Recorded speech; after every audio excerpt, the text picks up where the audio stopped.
Greetings, YouTube family. Back again. Turning on my ear, also known as the saging. Saging is a compound word. And sage has been historically classified as the ones who know. Agent is someone who conducts or transacts business on behalf of another. Therefore, I'm an agent of the higher order, the divine order, God's law.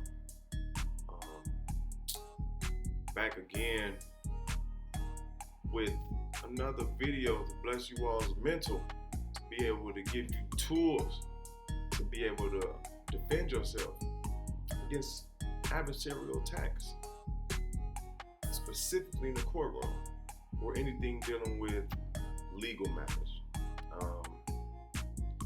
Anything in this video is not meant to be construed as legal advice. It's for educational, informational, and entertainment purposes only. If you need legal advice, please seek yourself a company counsel and be advised.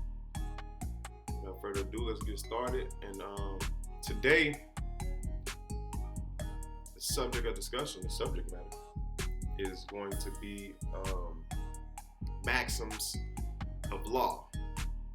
Okay? And maxims of law are very fundamental to the administration of law, whether statutory or judicial. Okay, so let me start out by giving you the definition of what a maxim is, according to Black's Law Dictionary, 4th edition, page 1130. And it says, maxims are but attempted general statements of rules of law and are law only to the extent of application in adjudicated cases.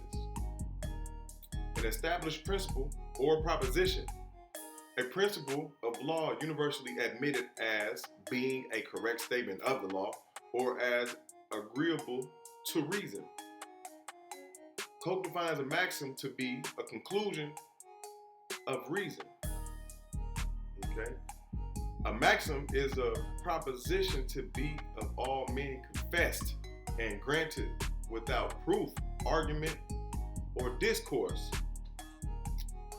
And the maxims of law in Latin, French, and English will be found distributed through this book in their proper alphabetical order. So, there we go. So, maxims of law can be closely related to sayings. You know, when people have sayings, your grandma says stuff. I had a guy tell me like, a dog that shit quick don't shit long. Like, what you saying? Something trying to sound smart, like. But I thought about it because I had never seen that guy again.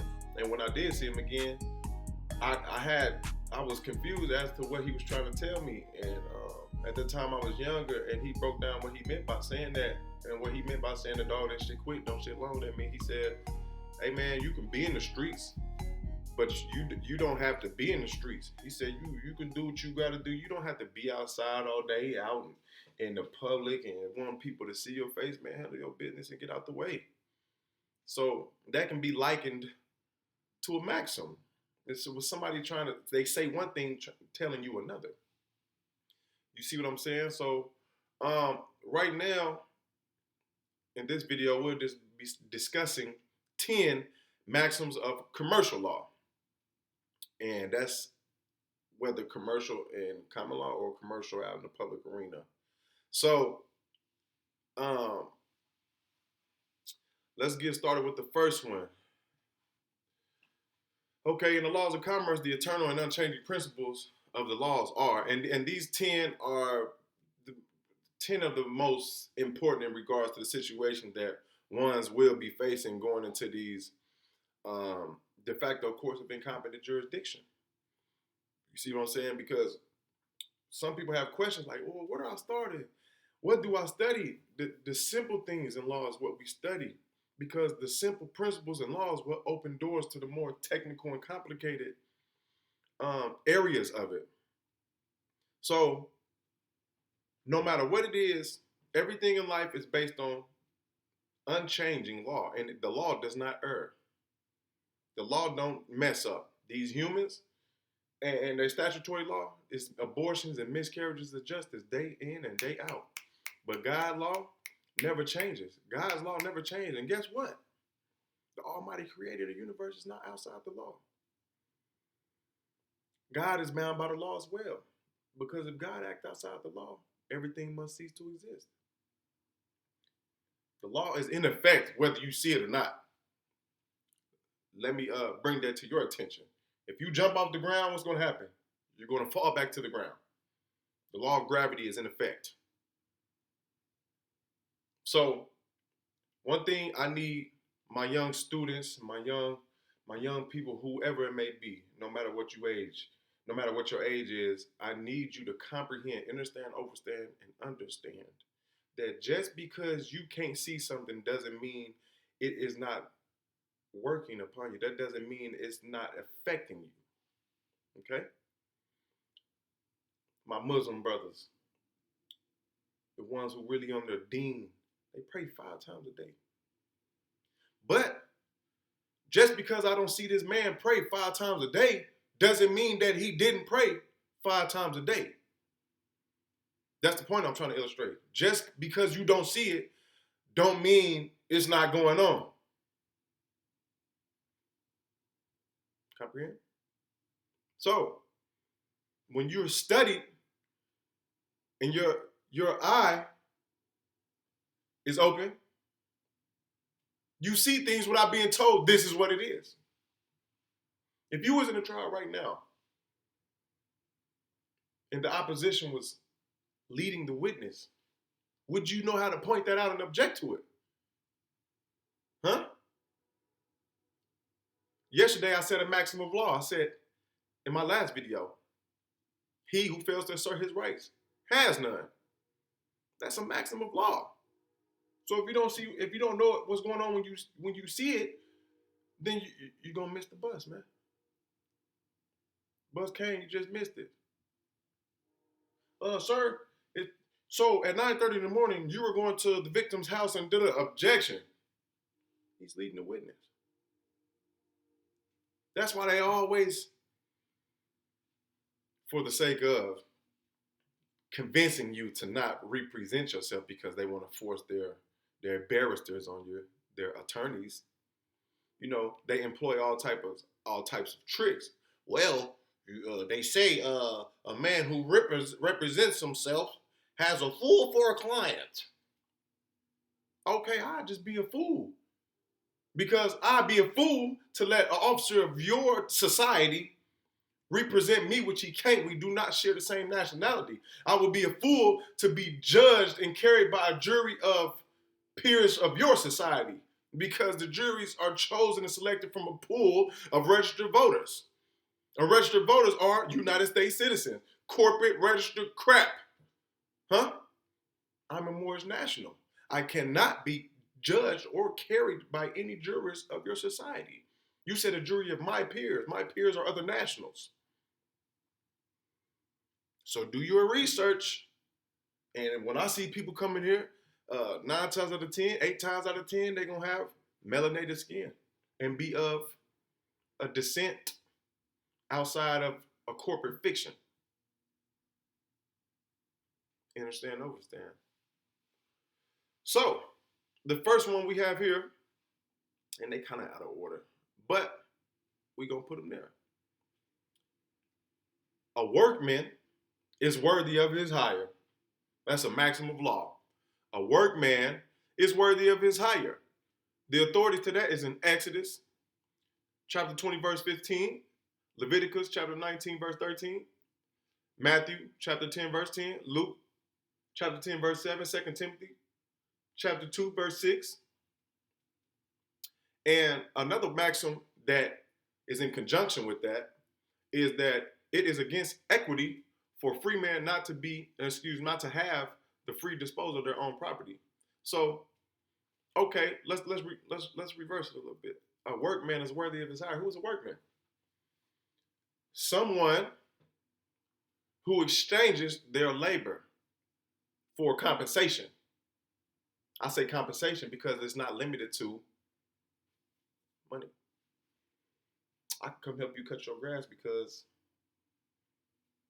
I need something done in my house. I need you to help me move some stuff out the basement. So I'll pay you with labor, and you compensate me with labor. Fair exchange isn't a robbery. A workman is worthy of his hire. My entrepreneurs, my business owners out there, or anybody who's suffering in their business, maybe the first thing we ought to take a look at is how well your employees are treated. Your workman. You using shiesty means to get over on these people. Your business is predicated on the people working for you. And also your customers, but you can't serve your customers properly if your workmen are walking around with attitudes like, you know what, man, I'm gonna quit this job. And that's why people come up with reasons or to justify wrongdoing. I'm still company time. I'm gonna use the company credit card to fill up my car. Because he doesn't feel that he's worthy of his hire. He's not being paid. But that's not a reason to justify your wrongdoing. You doing wrong was already in your heart. That's something you wanted to do. All right? That's something you wanted to do. That's who you are. Now, if you're not satisfied with how you're being treated in regards to your labor, then as a man or a woman, one speak on their own behalf. They say argument is a female characteristic. No, it's a human characteristic. One's would be wrong to subscribe certain attributes only to women. Now, all attributes are human attributes. Now, there's a such thing as a higher percentage of us seeing certain attributes towards certain gender, which would be male or female, nothing else. There's only two genders, male and female. So, with that being said, all traits are human traits. It just so happened either gender uses certain traits more or less. Okay? So, people argue because humans have an obsession with correction. You want to get your point across. I don't correct people. I don't know what you want. I'm not entering into an argument with you. You might not know what you need to know. And by me having an obsession to correct you, I would inadvertently reveal to you something that you didn't know. Protect yourself. Mentally, protect yourself physically. A workman is worthy of his hire. You work hard. That's why it was always have been so hard for me to work jobs. Not because I couldn't get one, because it didn't make sense to me to work a job where the compensation wasn't equal to what I was doing. I remember one time I thought I was getting ready to apply to work a job doing basement finishing. Basement waterproofing, and finishing, things of that nature. And I just seen a little bit. I sat and I speculated. I watched and see what these guys are doing. I'm like, ooh, this is pretty intense labor, because everybody doesn't have nice, big, open, tall ceiling basements. Some people have cellars and unfinished concrete basements. You got to ease your way down through crawl spaces and stuff, and they taking these heavy materials. So I'm looking at what's going on. I'm like, oh, he got to be getting ready to pay between $16 and $18 an hour. The man told me $12. I said, thank you. No, thank you. No. That's what they call it. Ain't nobody finna slave me. That's my mentality. And don't feel wrong for feeling like if you don't want to work a job because the pay isn't proportionate to what you're doing. And people always say, well, you got to start somewhere. Well, if I start somewhere, I'm going to make sure it's beneficial and it's going to help me. You see what I'm saying? When I was younger, I had children at an early age. I didn't take a lot of time to sit back and look at the women who I was impregnating. And then on the back end, after having the children and now they're growing, I realized that I made a mistake. So for you people who took time to critique and choose the woman or the man that you wanted to conceive with, I take my hat off to you for having sense and not following your selfish human nature and just laying down with anyone and conceiving children. So the same thing when you go out and pick these jobs now, sometimes you may have to work the most degrading and menial jobs. I'm not saying get your pride in the way because, I'd rather work a 9 to 5 before I go broke. Yeah, working a 9 to 5 is not corny. Being broke is corny. Okay? So, a workman is worthy of his hire. If you ask somebody to assist you, no matter if they say, hey, I need the money or not, he's worthy of what he ought to be given, so give it to him. When my sons, help me do stuff that I wouldn't ask them to do because I needed help, no matter if they sons or not, my son doesn't owe me physical labor. He don't owe me anything. So I pay him. Son, you don't owe me anything. You don't owe me anything. I brought you here, so you have to do this and do that. No, it would make sense for you to do this, but you don't owe me anything. People subject their kids to obligations to do this because you brought them here. They didn't ask to be here. On to the next. Now, second maxim is all are equal under the law. And let me be specific when I say law. I'm speaking of God's law, moral law, universal law, the unchanging law. The authorities to that is Exodus chapter 21, verses 23 to 25, Leviticus chapter 24, verses 17 through 21, Deuteronomy chapter 1, verse 17, and verses 19 through 21, Matthew chapter 22, verses 36 through 40, Luke chapter 10, verses 17, Colossians chapter 3, verse 25. Okay, so why do we keep citing Bible scriptures? Huh? Now, the Bible does serve its purpose. Now, keep in mind, all the law in the corporate, in the public arena is derived from what? Natural law, divine law, common law, the principles of equity. Now, back in June or July of 1966 is when the principles that scan over the different arenas of law were merged together. The principles of law, equity, maritime equity. So they took the principle of law and equity and merged it into maritime equity. So it's very confusing. How are you using the laws of equity to govern corporate fiction? It only makes sense. They had to give some type of semblance, remember that word, of justice or fairness. They make it look good. But be not deceived. So, all are equal under God's law. My 5%ers out there, the supreme mathematics, 1 through 0, okay? And I'm kind of rusty. Mathematics. 1, knowledge. 2, wisdom. 3, understanding. 4, cultural freedom. 5, power. 6, equality. 7, God is the true living. 8, born, manifest. 9, build and destroy. 0, cipher. Any number that you can come up with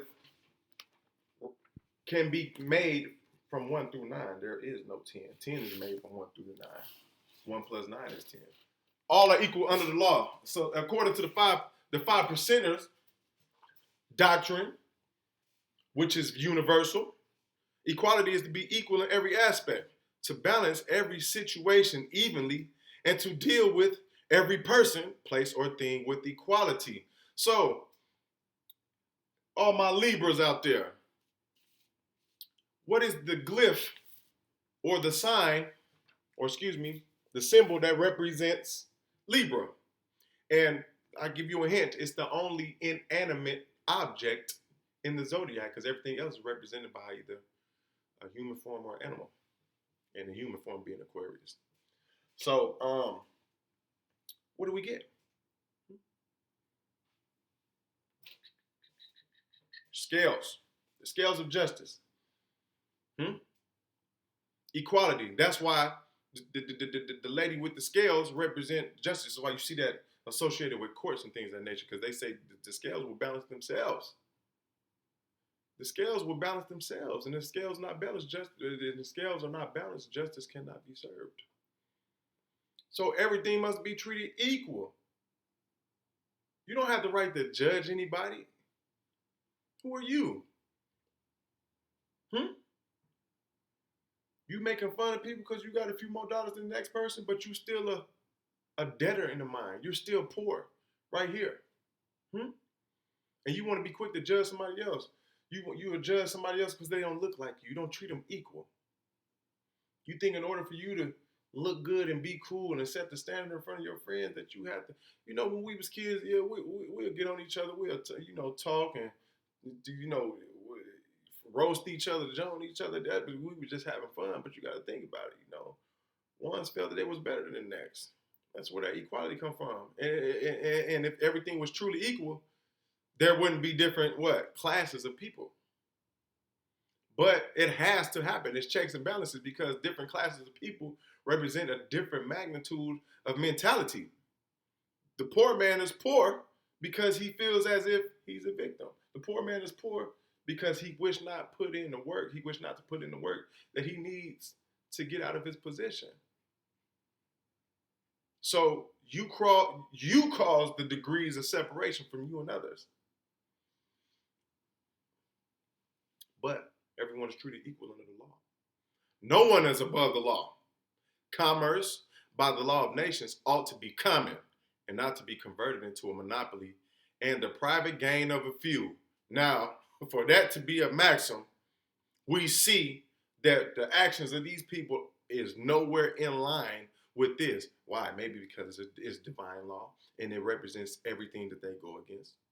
But they portray to be for, ought to be common and not converted into a monopoly. What do you mean monopoly? Yes, the properties, the taxes, everything is set by who? A few people. That's people like, oh, we want to separate ourselves. You can separate yourself, but you have no resources. You have no resources. Do you know somebody who owns a utility company? Anybody? Do you have control over the water that comes out your faucet? No, you don't. What about unrenewable resources like petroleum and oil?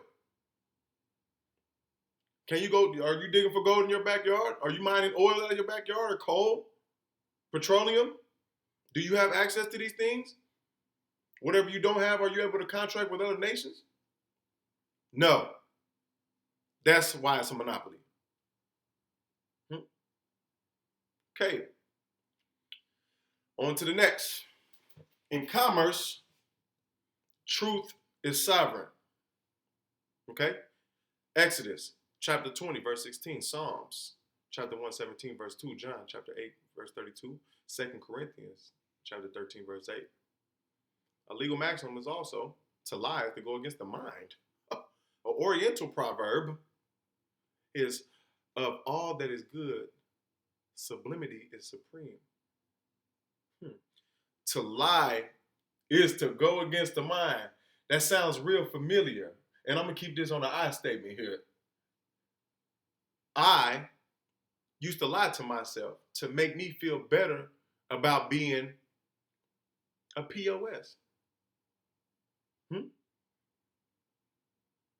A lot of men, a lot of women have made change over the course of their life to get into the person who they're supposed to be today. But see, that's the problem.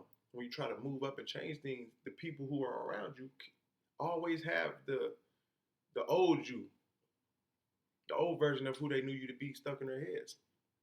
To lie is to go against the mind. You're going against yourself when you lie to yourself. That's the worst type of deception, self-deception. To lie is to go against the mind because you know you're wrong. But guess what? That voice in your head tells you. Nobody else can hear the voice in your head. But it's private and in the dark that you think your thoughts are. Please do not fool yourself because act is the blossom of thought, no matter how spontaneous. You thought about it. My father told me, son, I didn't make a lot of mistakes, but I did make a lot of bad decisions. I said, Dad, what's the difference? When you make a mistake, you're doing something with a certain end that you're trying to accomplish or achieve, and you didn't get that. You made a mistake with the best intentions. You made a bad decision when you thought about it and said, hey, what the hell? It is what it is. That's a bad decision. So with that being said, it makes sense. We don't make a lot of mistakes. We make a lot of bad decisions. In commerce, truth is sovereign. Why is truth sovereign? What does the truth represent? Huh? The truth represents what's right. The truth represents what ought to be told. The truth represents God. Hmm? That's why it's sovereign. Nothing can come over the top of the truth. Now, before the truth could get its clothes put on, a lie made it around the world. The truth is sovereign. The truth cannot and will not change. Number 4, truth is expressed in the form of an affidavit. See Leviticus chapter 5, verses 4 through 5. Leviticus chapter 6, verses 3 through 5. Leviticus chapter 19, verses 11 through 13. Numbers chapter 30, verse 2. Matthew chapter 5, verse 33. And James chapter 5, verse 12. Truth is expressed in the form of an affidavit. And I quote from the United States versus Kiss 658 F dot second, 526, 536 in the 7th Circuit. This was 1981. And the cert was denied in that case, 50 U.S. LW 2169 SCT. And this was March 22nd, 1982. And I quote, was indeed no more than affidavits is necessary to make the prima facie case. So in the last video of how to defeat the colorable jurisdiction of a colorable court, prima facie means at first glance or on its face. You don't have to do anything past the point of looking at it and to know that it's fact. Okay, so prima facie, another example, prima facie evidence. If you look up and see today's date, which is Wednesday, November 24th, 2021, that's prima facie evidence. You can't disprove that. Today's date is November 24th. It's Wednesday. So that's prima facie at first glance. Nothing else needs to be done to prove it. Okay, so truth is expressed in the form of an affidavit. That's why we don't make motions. We don't motion the court to do anything. How can you go in there challenging the authority or the jurisdiction of a court, but then you do something like petition the court to move on your behalf? If I said I'm not subject to you, why would I ask you your permission to do something for me? That's not needed. I don't need your permission to tell me what I can or can't do. I make orders and write affidavits to substantiate my position that I'm taking in regards to this de facto. And an affidavit is a statement of fact. Affidavit is nothing extra technical as one may probably would assume. An affidavit is a piece of paper stating facts to someone's account. Sorry, because someone can't lie in an affidavit. It can't be done. But you're swearing to under the pains and penalty of perjury. That's why you put things like that. And in the affidavit, you have to make your oath. And your oath would go something like, I, your name, a sentient man, being first duly sworn, does depose, say, and declare by my signature that the following facts are true, correct, and to the best of my knowledge and belief. So, these affidavits that these colorable de facto officers write in order to support the information to substantiate a charge is baloney. It's baloney. How are you a witness to a crime that was committed against a fiction? You a lie. You go in court. The thing that's bringing you into court, which is the state or another corporate fiction, whoever it may be, isn't there. And someone, a human being, is testifying on behalf of it. Or you got caught with an unlawful possession of a weapon. Well, that's an offense against the laws of Illinois, but there's no such thing as an offense against Illinois, right? So, how did I harm Illinois by possessing a weapon? In order for me to be subject to any corporate authority, there must be a contract. there must be a contract in play. And when you go into these places, your affidavit is your sword. It says no more than affidavit is necessary to make a prima facie case. So what does that mean? Your affidavit is the law within the case because no one can disprove the position you've taken. And you've sworn to that. All right? On to the next. Now,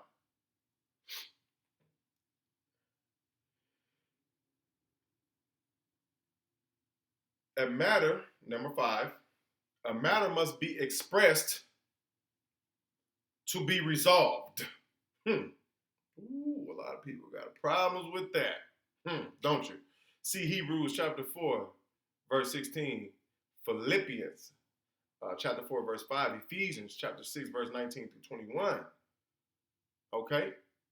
And a maxim that goes with that is, oh, well, he who fails to assert his rights has none. So how do you fail to assert your rights coincide with, in order for a matter to be expressed, a matter must be expressed for it to be resolved? Okay, let's take it to a more, a simple arena that the average layman can understand. Let's go into your relationship, your personal relationship with your wife, your girlfriend, your love partner, whoever it may be. Now, men do it as well. But you usually see it from the female side. So what females do is, or men do it as well, they something happens, something transpires that offends them to agree, it pisses them off or whatever you may say. And instead of them saying something about it, they just let it be and they fester upon it. And so 2-3 months go along and she finally then got up to here with it and she fed up. Now she blow up and now she talking about some or bringing up things that happened months ago. So you walking around like la la la la la la la la, and you think everything's fine and dandy, but the whole time she got some hidden animosity against something that you did. And instead of her flat out saying, hey, you did this, it pissed me off, what can we do to resolve this? She holds it in. And then guess what happens after people hold stuff in for so long? They start to use it as a reason to go cardinal. They start to use it as a reason to justify doing things that ones usually shouldn't do in relationships. And that doesn't mean infidelity always. It could be dishonesty, miscommunication, things of that nature. So in order for a matter to be expressed, a matter has to be expressed. If you have a problem with this man, if you have a problem with this woman, say something.